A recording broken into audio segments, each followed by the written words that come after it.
this tutorial, you will be able to make this beautiful blouse you're seeing with keyhole at the front part and at the back area. Welcome back to my channel. To all my subscribers, you're always welcome, and if it's your first time here, you're at the right place. I have the fabric I'll be using on the table, the Ankara print, which is about 6 yards, and the lining 4 yards, with other instruments I'll be using. So we'll be starting by cutting the upper part, folding the fabric in two, and I have some line already drawn on it. The first line is my starting point. I came down to 10.5, which is my chest line, then to 16.5, which is my under bust, and to 19.5, which is 19 to my half length, but the half I added for the allowance. So for the bust point, I'm going to be coming down to 13.5, and I'm going to be marking it out exactly the way you see, following the same line to mark out 13.5, which is my bust point. And after we are done doing this, I'm going to be labeling everything. The first one I wrote C, which is the chest line, B bust point, U for under bust, and the H for half length. So after that, I'm going to be dividing the measurements of our shoulder into 2 by 2. So I have 16, I divided by 2, and I added 0.5 allowance. But before I marked it, I'm going to be marking out the neck. I marked out the neck 4 inches width and 4 inches depth. Then I'll go ahead and just mark out the shoulder. You can see I slanted the shoulder with 1 inch. Then I connected the points together with a straight line, and from there I took it down straight to the chest line I have, and from the angle, the meeting point there, I'm going to be cuffing it with just 1 inch. If you have your cuff ruler, very simple to do, place it there and mark it out. And after that, I'm going to be taking the bust pan, which is 4, but I added 0.5. So I'm marking out 4.5 on the half length, the under bust, and the bust points.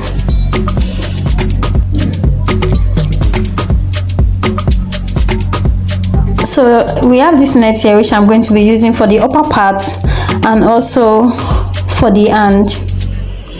So on the bust point, I came down exactly the way you're seeing, 0.75.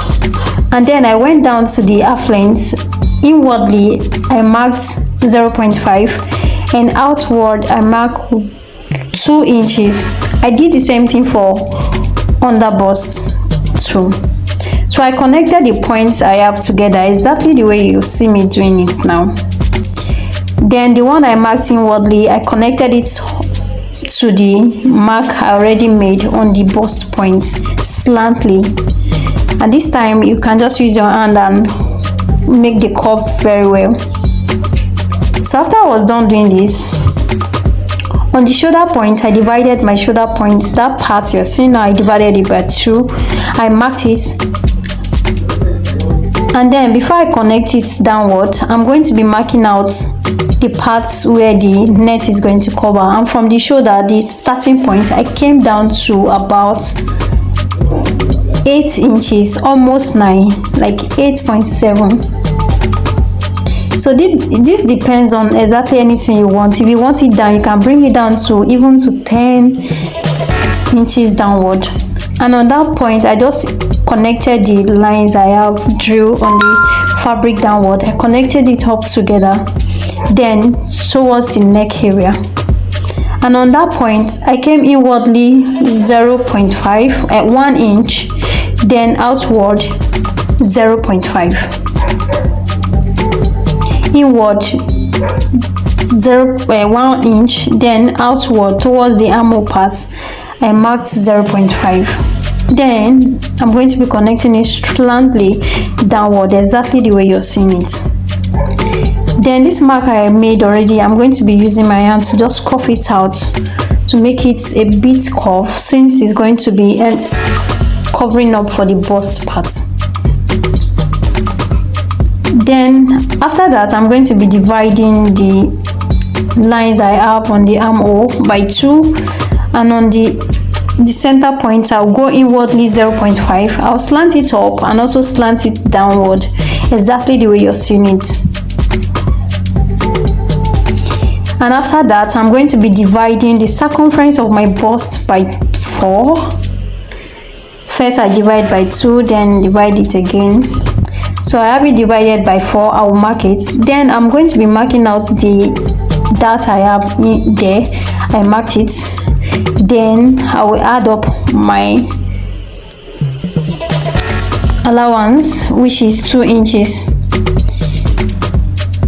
Why I included the darts? Because I'm going to be cutting it out exactly the way I did for bust. I'm going to be doing for under bust, dividing the circumference of my under bust by 4, marked it, and also marked what I have as darts, include it there, and add up my allowance. I'll do the same for the down part.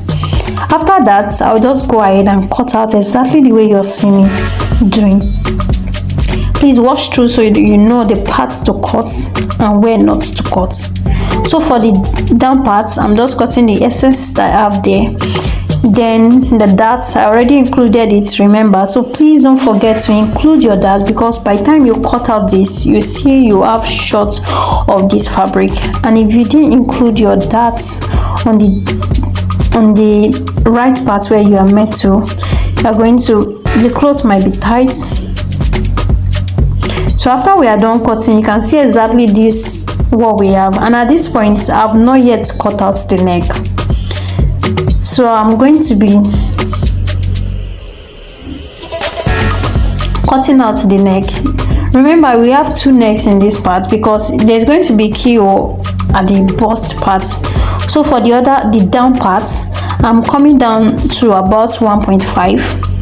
I just make the edges of the fabric to meet each other, then marking out downward exactly the way you're seeing 1.5.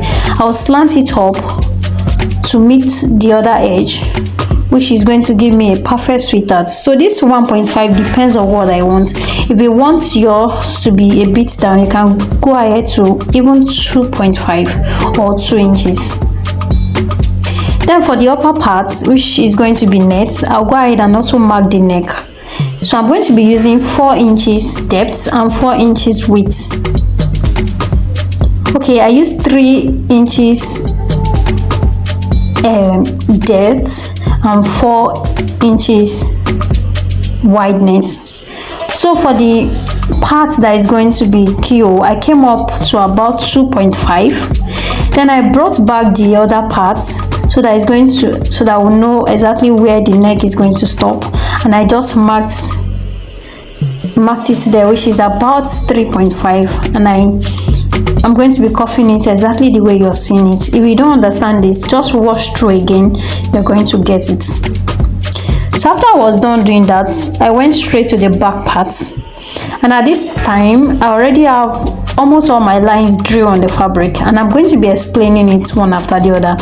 From the starting point, I came down to about 19.5. Remember, that was the length we used for the front part.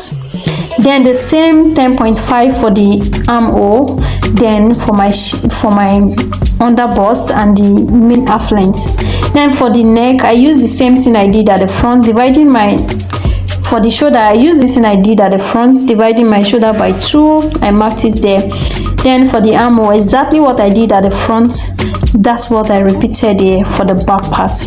I went ahead to also mark the dart for the back part, so I used the same measurement I used for the front, which is 4.5. I marked it on all the horizontal lines I have there, and I connected the lines together. Then going down to the half length, I marked about 1 inch on both sides, and I connected it slantly up to the chest line.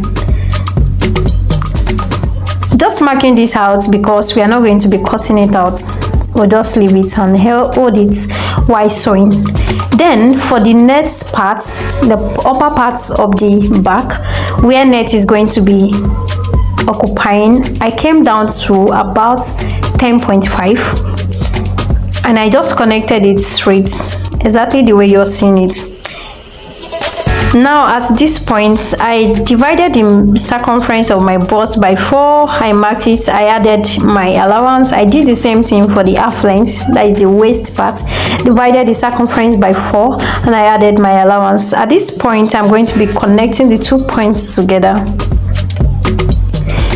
After that, I'm going to be cutting out exactly the way you're seeing it. So just take notes.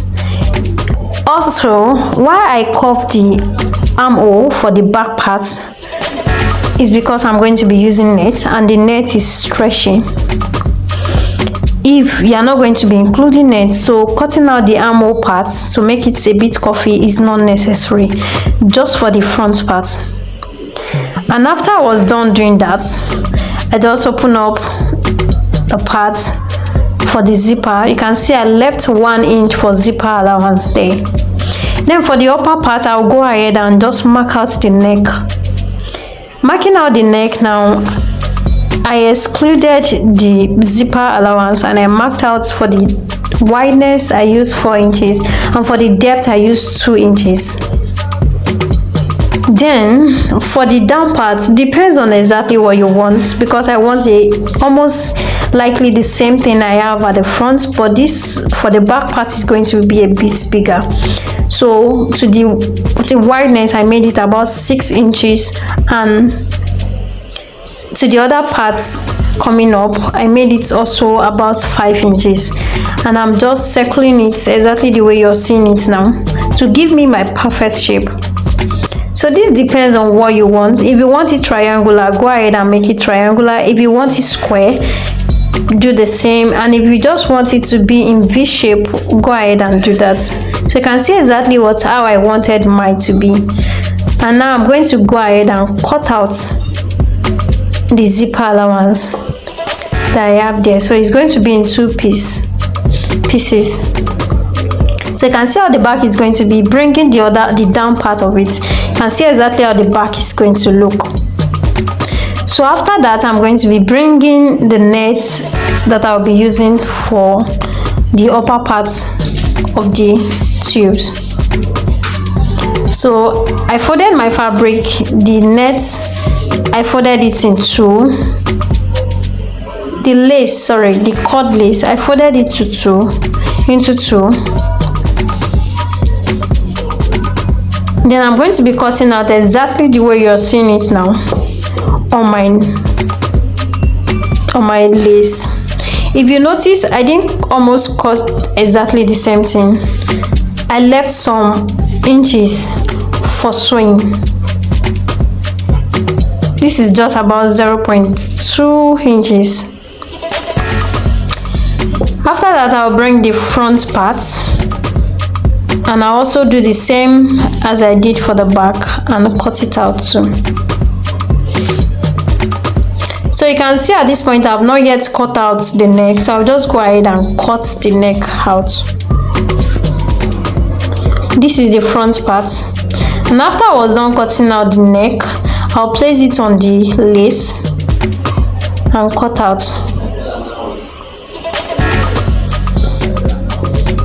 So you can choose to make this lace double, but preferably you can just make it 1. So if you are making it 1, that means you are just cutting it once. So I already have everything cut out, and I've also gone ahead to cut out lining exactly the way I have the fabric. So for the part that is going to have the lace, there's no need for lining unless you want to make it double, which is not advisable, but based on preference.